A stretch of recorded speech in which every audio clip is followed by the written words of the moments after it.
দয়াল নবী রে আমার দয়াল নবী রে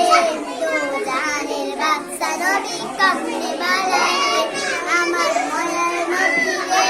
আমার দয়াল নবী রে দো জাহানের বাদশা নবী কমলে বালা রে আব্বু একবার কয় কেন পড়তে বসিস না আম্মু একবার কয় কেন লিখতে বসিস না কি করি বলে আমি পড়ালেখা ভালো লাগে না আব্বু একবার কয় কেন লিখতে বসিস না আম্মু একবার কয় কেন পড়তে বসিস না কি করি পড়তে বসিস না আম্মু একবার কয়